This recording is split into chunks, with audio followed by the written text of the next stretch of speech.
मैं इतना इमोशनल क्यों हूँ? छोटी छोटी बातों पर मुझे रोना क्यों आ जाता है? लोगों की बातें मुझे बुरी क्यों लगती है? मैं इतनी सेंसिटिव क्यों हूँ? ऐसे कई सवाल आपके दिमाग में भी आते होंगे।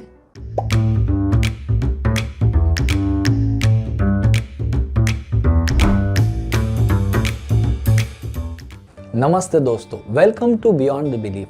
हम इंसान ऐसे क्यों होते हैं? जब भी हमारे साथ कुछ अच्छा होता है हम बहुत हैप्पी फील करते हैं। जब भी कुछ हमारी मर्जी के खिलाफ होता है तब हमें या तो गुस्सा आता है या तो बुरा लगता है।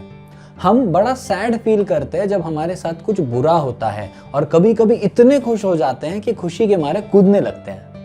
ये सब अलग अलग प्रकार के इमोशंस हैं जिन्हें हम महसूस करते हैं और जिनके ऊपर हम रिएक्ट करते हैं। हम सब की सेंसिटिविटी लेवल अलग अलग होती है और हमारा रिएक्शन भी अलग अलग होता है। इसी के चलते कुछ लोग ज़्यादा इमोशनली बिहेव करते हैं। क्या आपको भी लगता है कि आप भी इमोशनली रिएक्ट करते हो? किसी की कही हुई छोटी छोटी बात भी आपको तकलीफ देती है? तो आज के इस वीडियो में हम जानेंगे कि आपके ओवर इमोशनल होने का रीज़न क्या है। सोचो कि अगर आप देर रात तक टीवी देख रहे हो या वीडियो गेम्स खेल रहे हो जिसकी वजह से आपकी नींद पूरी नहीं हो रही है, तो आपको कैसा लगेगा? सोचो कि अगर आप देर रात तक काम करके थक के सो रहे हो और उसके बाद कुछ ही समय में आपका अलार्म क्लॉक आपको उठा दे और उसके बाद आपको ऑफिस जाना पड़ जाए, तो आपको कैसा लगेगा? मैं बताता हूँ।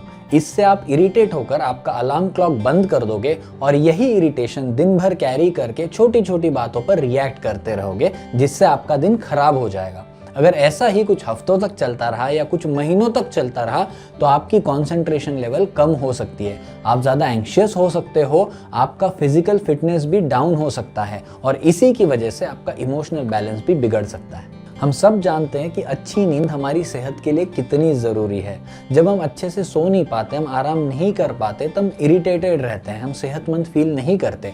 और यही अगर हमें अच्छी नींद मिल जाए तो हम खुद को ज़्यादा बैलेंस पाते हैं। क्या आपको भी लगता है कि आपकी नींद पूरी नहीं हो रही या आपको ठीक से आराम नहीं मिल रहा है? तो आप ये चीज़ें ट्राई कर सकते हो। सोने से 1 घंटे पहले ही अपने इलेक्ट्रॉनिक गैजेट्स को साइड में रख दो।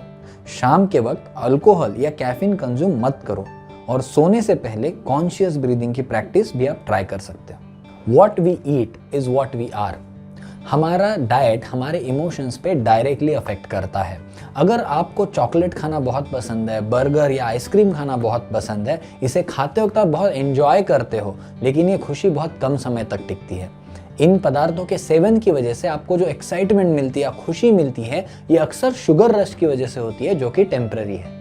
मान लो अगर आप डाइट पे हो और ये आपका चीट डे नहीं है, तो ऐसे पदार्थों की सेवन की वजह से अक्सर आपको गिल्ट या एंगर आएगा। यही अगर आप फ्रूट्स खाओ, वेजिटेबल्स खाओ या प्रोटीन आइटम्स खाओ, तो उसकी वजह से आपको अच्छा महसूस होगा या कोई भी गिल्ट या एंगर आपके अंदर नहीं आएगा। रिसर्च के हिसाब से our brains are wired to crave for foods high in fat and sugar. Short term में ऐसे फूड हमें एंग्जाइटी से थोड़ा रिलीफ दिला तो सकते हैं, पर in long run emotional eating आपकी ओबेसिटी की रिस्क बढ़ा सकती है, जो आपके कॉग्निटिव इश्यूज और मूड डिसऑर्डर से जुड़ी हुई है।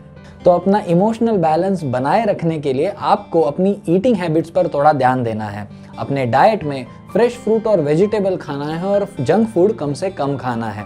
तले हुए फ्रेंच फ्राइज की जगह अगर आप सलाद खाने का एक माइंडफुल बट छोटा सा डिसीजन लेते हो तो आपका इमोशनल बैलेंस बना रहेगा।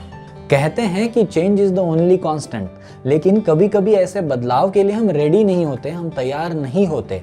कभी कभी ये बदलाव हमें बहुत खुश कर देते हैं, हैप्पी कर देते हैं, लेकिन कभी कभी ये बदलाव इतने बुरे होते हैं कि हमें बहुत बेचैन कर देते हैं, इतने बेचैन कर देते हैं कि हमारे पैरों के नीचे से ज़मीन सरक जाए। ऐसी सिचुएशन में हमारे इमोशंस बेकाबू हो सकते हैं। जिंदगी में आने वाले कुछ बड़े बदलाव जैसे कि शादी, डिवोर्स, जॉब खो देना या नया जॉब शुरू करना, दूसरे शहर में शिफ्ट होना या फिर अपने क्लोज फ्रेंड या रिलेटिव को खो देना, ऐसे लाइफ चेंजेस का आपके इमोशंस पर बहुत इम्पैक्ट होता है। अगर आप भी किसी मेजर लाइफ चेंज से गुजर रहे हो तो इसके बारे में ज़्यादा सोचकर ओवरली इमोशनल फील मत करो। Take the feeling as it comes, but इसे हार्मफुल मत होने देना, क्योंकि ये समय भी गुजर जाएगा।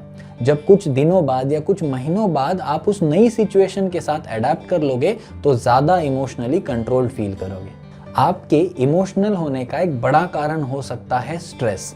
जैसे कि आपको पता है कि स्ट्रेस हमारी फिजिकल और मेंटल हेल्थ के लिए बिल्कुल भी अच्छा नहीं है, उसका बहुत बुरा इम्पैक्ट होता है। अगर आप मेंटली ड्रेन हो चुके हो तब थोड़ा भी डिस्कम्फर्ट आपको इमोशनली अनस्टेबल कर सकता है। कभी कभी होने वाले मेंटल और फिजिकल स्ट्रेस का इम्पैक्ट भी टेम्पररी होता है, लेकिन जो क्रॉनिक स्ट्रेस होता है वो आपके ऊपर परमानेंट इम्पैक्ट कर सकता है और आपको ओवरली इमोशनल भी बना सकता है। स्ट्रेस को मैनेज करने का बेस्ट तरीका है कि आप सिचुएशन को बदल दो, और अगर आप ऐसा ना कर पाओ तो उस सिचुएशन के लिए आपका जो रिस्पॉन्स है उसको चेंज कर दो।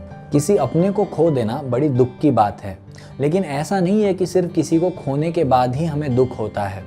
ब्रेकअप के बाद, किसी बड़ी अपॉर्चुनिटी को खो देने के बाद, या अपनी ही किसी बड़ी गलती का एहसास होने के बाद भी हमें दुख होता है।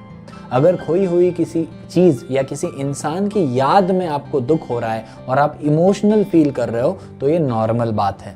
ऐसी सिचुएशन में अगर आप धीरज रखकर, थोड़ा सा समय देकर सिचुएशन को हैंडल करते हो तो आप इमोशनली बैलेंस्ड फील कर पाओगे। अपनी डेली लाइफ से थोड़ा ब्रेक लेकर भी आप रिकवर कर सकते हो। क्या इमोशनल होना बुरी बात है? ये डिपेंड करता है कि उन इमोशंस का आपके ऊपर और आपके साथ में रहने वालों के ऊपर क्या इम्पैक्ट होता है।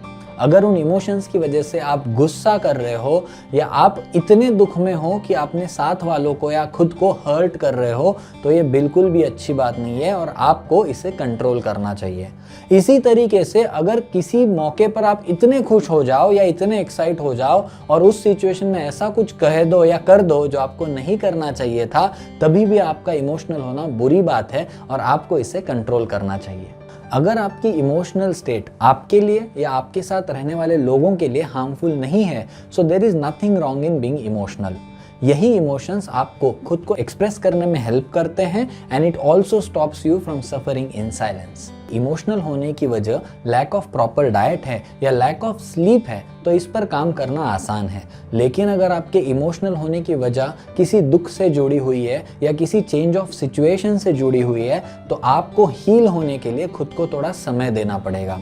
अल्टीमेटली अगर आपका इमोशनल होना आपके लिए बाद में रिग्रेट ना क्रिएट करे तो इमोशनल होने में शर्मिंदगी की कोई बात ही नहीं है। आखिर हम हैं तो इंसान ही।